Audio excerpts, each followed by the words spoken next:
HR leaders, what's on your mind these days? Is it AI? Is it the economy? The talent market? Remote work? Retention? DEI? Pay transparency? New laws? Our 2024 Workplace Trends Report outlines how HR leaders are thinking about these challenges and what they believe will help their organizations overcome them. Want to find out what they said? Head on over to peoplemanagingpeople.com/Workplace Trends 2024 and download the report to find out.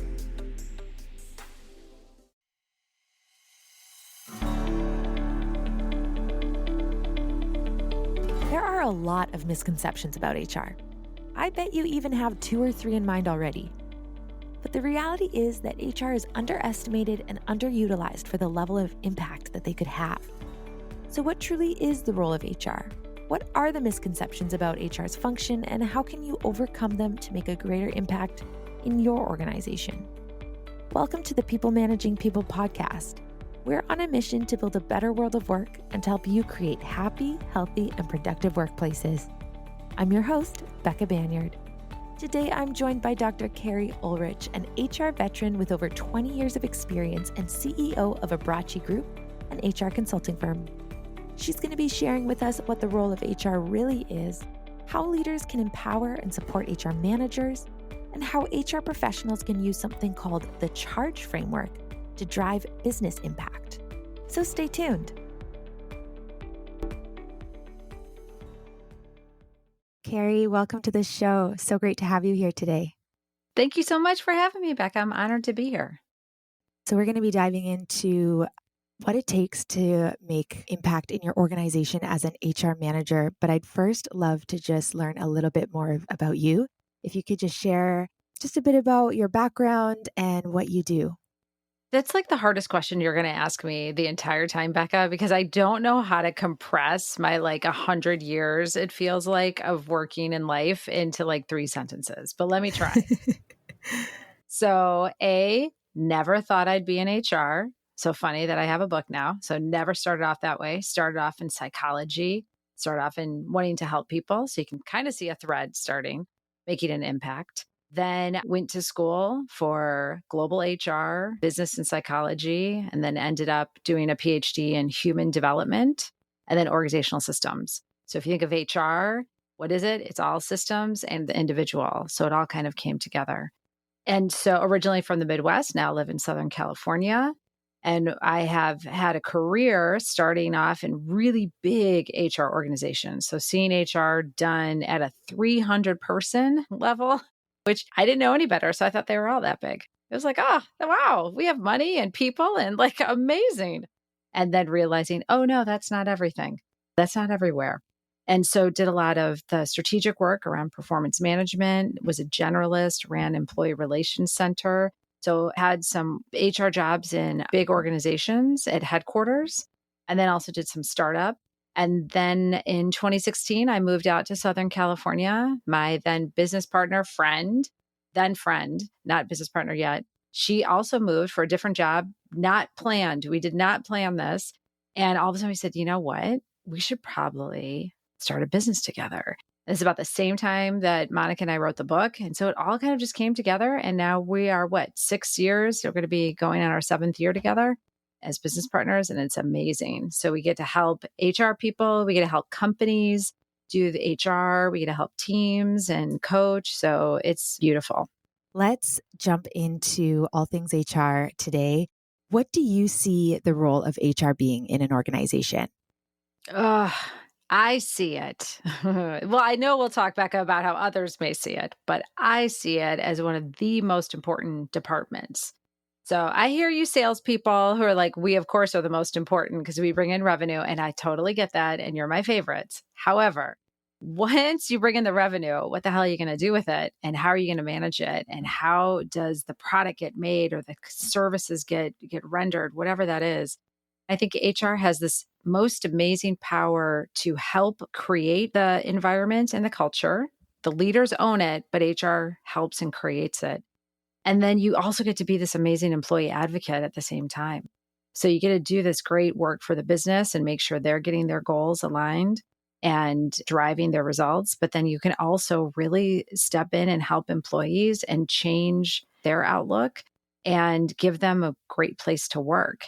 And at the end, I always say I really start off as quite a hippie and just wanting everyone to kind of love each other and have a really nice life. And why can't you make a giant impact in the world? And why can't you do the right thing? And HR kind of gives me that you can really impact people's lives, because if you create a good environment, that person goes home, they're in a better mood, and they're nicer to their family. And I'm not saying everyone's mean if you're right. I'm not trying to say, I'm saying, but when you're in a better place at work, it trickles down to your family. It trickles down to when you come home. You have more energy to do whatever you need to do when you get home, and you're not upset and concerned about what's going on at work. And it's beautiful, and you can change the world that way. And if we had more joy and happier people in the world, maybe we wouldn't have such negativity and issues that we have with some of the things that are going on right now. Absolutely. So impactful. So now that we know your perspective, what do you think is the common perspective of the general public of what the function of HR is in an organization? What misconceptions perhaps exist around the HR function? I know. Like, this is where I want before I pass away, making it sound like I'm super old right now, Becca. I'm not like, I know it might take a while. I would love it for people to go, oh my God, HR, that's that friggin' kick butt department. That's amazing. I want to go there instead of doing, oh, it's HR. Like, I really want a 180 flip on what people think. I would love to see a movie, a TV show, anything that HR is a star and not the Toby in The Office. For those of you who've ever watched The Office. Oh my goodness. Yes. There are so many more examples. Unbreakable Kimmy Schmidt has a great example of, I just have to digress for 1 second. I think, oh God, I can't remember her friend's name, but he was dating someone and he named his daughter Linda. And he said, you can't name Linda. That's the HR name. And he said, I'll prove it to you. And they went to any big corporate office in New York and they said, I would like to talk to Linda in HR. And they said, which Linda? Linda R, Linda S, or Linda V? And I went, oh my God. And what I would love is that not to be the joke, right? I would love for that to just give it to someone else, just please not HR for right now. And so I think the perception is very much we hire and fire. So let's take that one for, we facilitate that. We don't make that decision. And I think this is where a lot of people think HR makes that decision. Like, we just walk around and go, we're going to hire that person or we're going to fire that person. That's absolutely not true at all. We facilitate it. And sometimes I think what people don't know is we can very much disagree with the business leaders. But at the end of the day, it is the business leader who makes that decision. So I might not want to hire that person or I might not want to fire that person. But at the end of the day, we advise and counsel, but the business leader makes that decision. So I think some people give us way too much power and think that we do that. And like, oh, the manager does nothing. It's not true. And then I just think some people think we're party planners and we're just there to make sure you're happy because you have water instead of making sure you're happy because you have meaningful work, you have goals. It's very clear what we expect from you. That's very different from here's some kombucha. So I think I would love for people to realize that we facilitate things and we're not just party planner, and we can be really strategic, and we are the grease that really makes the whole business run. So with those misconceptions in mind, what challenges do you see HR facing currently? Is there anything holding them back because of these misconceptions that isn't allowing them to be as impactful as they should be? Yeah, I think this is where when I was saying how we facilitate, sometimes HR is only as good as the leadership. So let me give you an example. You could be an HR worry. You could be the best HR person in the world. And you could have all these ideas on how I want Becca to be treated and how I want her to be rated and given raises and things like that. But if the leadership says, no, we're not going to do that. Like if I say, no, Becca needs to get a pay increase because she isn't as paid as much as her male counterpart, I can't just give you money. I need the leadership to do something. So I think HR gets hamstrung by leadership, probably more so than other departments, because we don't have like a real product in a way that we can just deliver. And despite leadership, leadership is always our co-creator.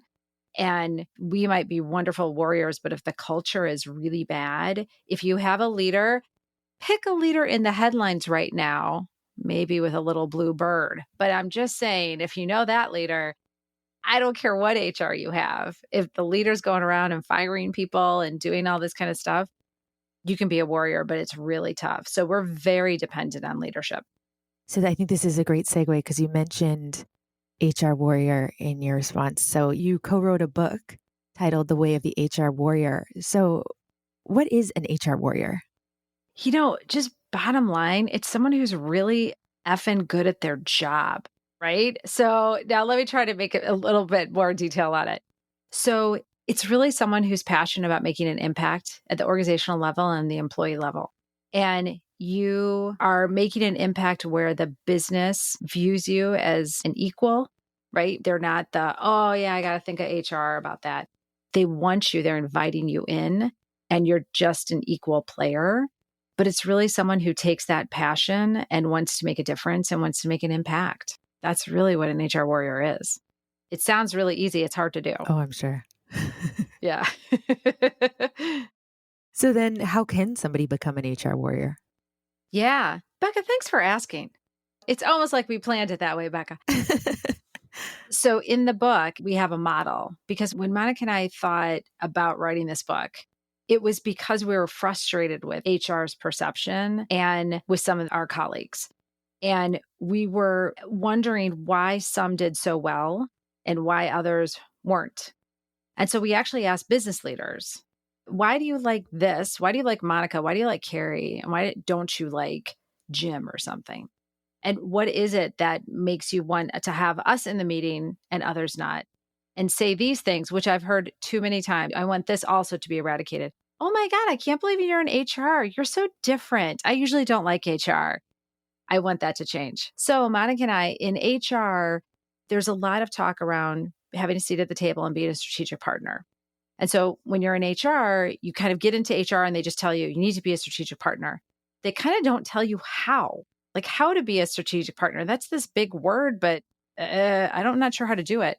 So Monica and I wanted to break it down and say, okay, here are the components you need to be that warrior, because that's a heck of a lot sexier than a strategic partner. Sorry, warrior sounds like so much more fun and active. So we called it the charge model, warrior charge. It's all action and movement oriented. So how you could do that is the C is for courage. And so do you have the courage to use your voice for the employees when they need to? So the example I gave, Becca, you're not paid equal to your males. Do I have the courage to bring that up? Do I have the courage then to maybe tell an employee, actually, you're wrong on that? Like the business isn't against you for any reason. You may think that, but that's actually not true. And so do you have the courage for both sides and to help both sides? I like to say if you haven't felt like you're about to get fired, you probably haven't used your courage sometimes in leadership meetings. If you're like, if I say this, could I lose my job? I don't want you to do that every day, but once in a while, you need to really stand up and do something like that. And the H is for humility. And so in HR, especially, people, they think we should know everything. We should know every law. We should know every benefit. We should know all this. And we don't have to know. So saying I don't know is really tough for HR people. It's really tough because we're expected to know it all. And we tend to be people pleasers. So we really want to give people the answer. And then, as I mentioned, another big humble and humility that HR needs to have is around, we don't run the business. And so, like I said, we facilitate. So sometimes you can get really sassy and really ticked off because they're not taking your advice. And this is when HR tends to get pretty jaded sometimes. So like, oh, leaders aren't going to do it anyway. So why do I try? You kind of have to have this humility that we don't run the business. And if you want to run the business, you can go do that, be in operations or be in more frontline. But HR is a facilitator. So you need to kind of manage that in yourself. And then accuracy, which is kind of my favorite. Well, I have all favorites, but accuracy I really like because that is asking why and getting to root cause. So for those who have read the book, The 5 Whys, or know of that book, so great because it's just, well, why? And in HR, we tend to be sometimes at the tail end of an issue and people come in and go, Keri, I need to fire this person, or Keri, we need training right away. Well, why? Why? Why? Without annoying the hell out of people, but why? Like, why is this? Because you're really trying to get to root cause and be very accurate with your solution instead of just doing a Band-Aid. And then G is for goal orientation. So what we talk about in HR is sometimes HR incented to go and get our continuous education credits and go to these best practice sharings and learn about engagement and these new tools and fancy products. And then it might not be right for our business. And so we come back with all these, we're going to do a retention program, but the company might say, that's not where we're at right now. We're barely scraping by. We cannot even deal with adding more money or doing this. And so for goal orientation for HR means that the HR goals have to be tied to the business goals. HR needs to understand how, if someone stops me in the proverbial elevator pitch, right? And I'm in the elevator and they, what are you working on? I need to be able to say, I'm working on this because if we have world-class leaders, we will have more revenue and we'll be able to expand our footprint in South America. That's why I'm working. Oh, okay. Got it. All right. And then E is exemplary. So whether HR likes it or not, we are on a stage. People see us. People know us usually because we did help facilitate their hiring. They do hear from us sometimes to like, please do this. Please do your compliance training, right? So they see us and we have to walk the talk. And the reason Monica and I were very passionate about exemplary is because it's unfortunate that a lot of HR folks will tell everyone to do something, but they don't do it themselves. And that's from something super simple like I didn't do my performance evaluations. Like I tell everyone else to do my performance evaluations, but of course I didn't do them, or to the bigger ones. And what happens is the people see that. So the example that Monica and I always used is we had a leader who went out and he told another leader, you know what, your team's not the best. Like you need to upgrade your talent. You need to have a more cohesive team. We can help you do that, but you need to do that. And the leader said to one of our colleagues, she said, well, that's interesting that he said that because he doesn't have the best team. Two people on his team he should fire because they're an embarrassment. So I'm not going to listen to him. Oh, and so when you're the VP of HR and you're going around telling people you should have a high performing team, you should have the best talent, you should hold off and hire the best talent, and then you don't do it, everyone sees that. Everyone sees that. And then they'll go, oh, why do I trust you? Why should I work with you? You don't even know what you're talking about. You don't even drink your own. I don't want to say drink your own Kool-Aid because that's bad, but like eat your own dog food, which is also bad. So you know what I'm saying. Yeah, I do. That's awesome. Thanks for going into depth on that framework. Super interesting. And I'm curious, for an HR manager who wants to implement this framework in their own practice, where should they start? I think it's fun when we've met with HR managers, we've asked them, which one do you do the best? And they'll usually pick courage and resilience. They'll usually pick that. So HR people usually tend to know when they see it, this is the one I'm really good at. And then we say, okay, which ones do you need help with? And it's typically accuracy and exemplary. And so I think for me, and what we do in the book too, is we have some exercises that people, because I really wanted it to be action oriented. And I think pick one, right? So pick one that you know you do really well and make that kind of your superpower, or I am really good at this. So like I am really resilient. So I'm going to make sure that I'm always nurturing that. So I'm resilient. And then figure out the one that maybe is, you're like, oh, I really got to work on that one. I'm just not as goal oriented. Got to figure out how to tie my goals to the business. And then you can just make one little goal for the next month. I'm going to look at one goal and make sure it's tied to the business. And so I think just taking smaller chunks, because what I don't want is people to be overwhelmed with the charge model and go, oh, I'm not good at 4 things, or I'm just starting out, and I don't want them to be overwhelmed. So just start out with one thing, just one thing for, 1 week, and then one more thing the next week. Try to make it additive. Kind of putting you on the spot here, but do you have any stories, success stories of HR managers, HR leaders putting this charge practice or charge framework rather into their practice and seeing their role change for the better? Yeah. I think I'll take it that we worked with a team one time And then I'll think of an individual example too. But I think we worked with a team and the team was struggling. They weren't a very high performing team. And so we were brought in to kind of say, let's do some assessments. Let's like figure out what we can do. And just having that model of going, we need to be more courageous. Like as a team, we're not courageous. And they kind of realize as a team what they need to do and the plans they needed to make with it. They were a much higher and performing team after that. Some team members left. Let's not like, it's not all roses and like, oh, everyone just went, yay. And then, it was perfect after. The leader had to make some choices that some people couldn't make that framework goal. But then they did, the ones who were left. And I think they focused on let's be more courageous, or what can we do as a team? And I think as an individual, one of my favorite people who gave feedback on it, and I never thought that book would be used by this. I always thought like there's development and you'll maybe get more resilient or work on your goal orientation. And what she told me was, because we have questions in the book around how will you know if your company actually wants a warrior? Because that's really key. And one of the things, let me just back up for 1 second before I answer your question, Becca.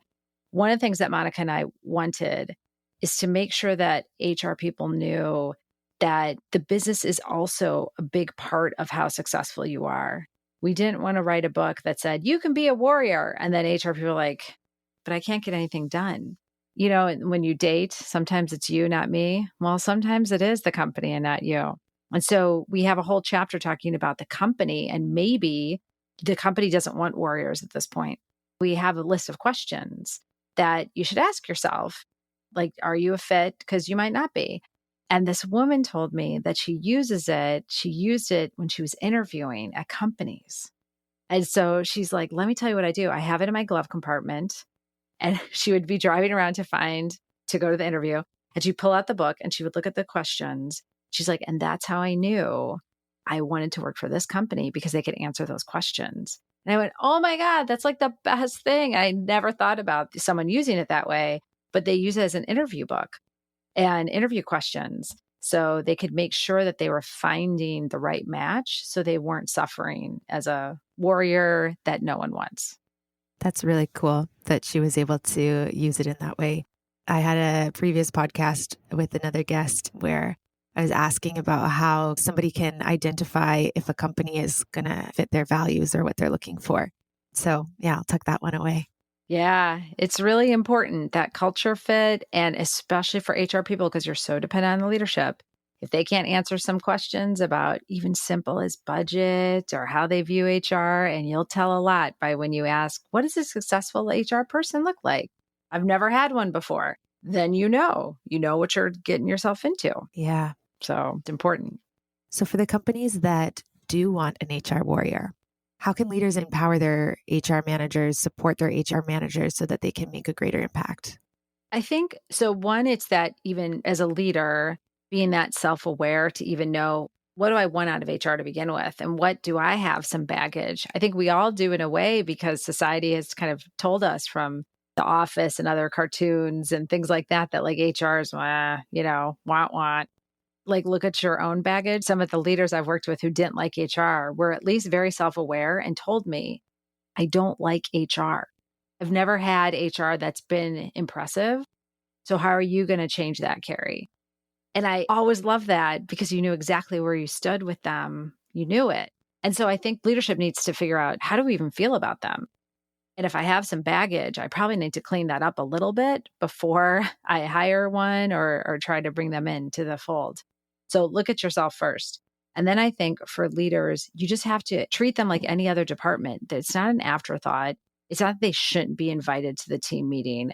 They should be sitting at the team meeting. They're not just there for when you want to fire someone. They're there to really help you think through all these issues that are going on at work now, from engagement to finding the right talent to making sure you have the right talent for the long run and the short term. So I think leaders need to create that environment where they're included, and what leadership says in front of others about HR means something too. So if you're always like, and HR, you can do the slides, or HR will do the party, or HR is here, people will then all of a sudden realize, oh, that's what we expected here. So I think leadership sets this tone and the stage for it, but it really is just about including and treating them like any other business partner, any other business that you would include marketing and they have expertise. And my last thing for leaders is HR is a profession. And so hire professionals and don't do this. They do it a lot in Southern California. They make the office manager the HR person or the receptionist because they said, oh, and it's usually she likes people. So I guess she can do HR. And they put them in this role. And it's horrible to put anyone in that role, especially in a state like California where it's highly complex and one wrong move and it can be a fine. And it's just not fair. And then the person is overwhelmed, but then also the employees are like, well, this person doesn't even know HR and they're in HR. Oh, okay. So please hire a professional. Yeah, that's a tricky one. I'm curious, I wasn't going to ask this, but how do you differentiate between the role of HR and people and culture? Because I know in the last number of years, we've kind of been moving into the people and culture role. And I'm just curious to hear your perspective on how they're different. Yeah, they're not really different. It's kind of more of a name change and a focus change. So it really started as personnel way back when, and that was very much paperwork. And then it became human resources because now we're managing the humans and trying to figure out our resources. And then people have really thought of it as they don't want to call them human resources. I think they feel like it's a distancing language. So how can we call it what is more of what they're focusing on, which is people, the individuals, and we're the facilitators of the culture. So sometimes you hear people in culture, people in development, people in engagement. So I think that's kind of this evolution of what their focus is on, but it's the same role. Thanks. Thanks for sharing that. So what's one piece of advice that you can leave with HR managers who are listening and who want to excel in their career, but they're being placed under a ceiling of expectations or a lack of expectation, and it's just dragging them down? What kind of advice can you give them? Well, of course, buy the book. But I think the real advice is, I think there's some soul searching to do for HR managers. And it's really hard because in HR and people in engagement, you tend to put yourselves last because we're helpers for the most part. And so can the company really match what you need? Is the company really there? I've seen too many HR people stay with a company that doesn't want HR and you're not going to be successful. So let it go and go find a new role. So I think there's some soul searching on the company side. And then as the individual, you have to find out why you're in HR. It's a hard profession. It's not for everyone. It's a lot of stuff you have to deal with. And if you are getting jaded, if you are feeling like, why am I here? And these people are all like a real pain in my butt, you might not want to be in HR. So I think that's a lot of soul searching to start with in HR of why exactly are you there? And I think once you realize why you're there, that long-term hook for you is why then you can put up with all the stuff that happens during the bad days because you know you're making an impact or you know you're making a difference. It's kind of getting right with your why. And if you can get right with your why, you can survive HR for a long time. If you're not right with your why, you might be that jaded Toby from The Office. And we don't want that. I don't want that for you either. He doesn't look happy. He's not happy. We don't want more Tobys. No. All right. Well, we're going to be wrapping up here, but I have a couple questions that I ask all my guests, and I'd love for you to weigh in. So first question is, what do you think is the number one thing that keeps employees happy in the workplace? This one to me is the easier of your two questions that you always ask. One is they want a manager who cares about them. That's it. Now, how it looks like is different for you and me, Becca, right? What a caring manager looks like to you is different from what a caring manager and what I need from that manager. But I want someone who cares. I want someone who sees me. I want someone who will appreciate my whole self coming to work. And I just want someone to help me and care about me. Super simple, hard to do, but that's all they really want. Yeah. My previous manager, he's actually the only manager who's ever asked me this, but he asked me early on into our working relationship how I like to be appreciated. And as somebody who really thrives with words of affirmation and feedback, I was able to share that with him. And it meant so much to me. It was a really impactful and memorable moment. Yeah. He saw you as an individual and a person and not a widget or just, I treat everyone the same way. I tell them all, great job, even if they want it or not. And so it means a lot when you're seen. Absolutely. Next question is the harder of the two, as you said. Oh, the harder one. What do you personally need in order to be a successful leader? I think what I personally need to be successful in my role is I need a team around me. And by that, I mean leaders who are really great and who mean well and who want to do good things. And I need a good manager and I need a good coworkers and team. So I'm just asking for the world, Becca. But for me to be the best I can be, right, is I need support. That's really it. Like for me to be a good leader, I need support. I also need self-awareness. Like for sure, I need to work on myself. But once I do that, I really need support and I need really good leaders around me and a team around me. And with that, you can accomplish anything. It's amazing. Keri, it's been such a pleasure having you on the show today. For anybody who wants to get in touch with you, follow your work, or connect with you for consulting, where can they get in touch? LinkedIn, I have not a very common name. So if you put in Keri Ohlrich, you will find me. And then you can also go to our website, Abbracci Group, and contact us there as well. Amazing. Thank you again for joining us. Thank you. I appreciate it. It was fun. Thank you so much. For everyone listening, thank you so much for tuning in. And if you'd like to stay in touch with all things HR and leadership, head over to peoplemanagingpeople.com/subscribe to join our newsletter community. Bye for now.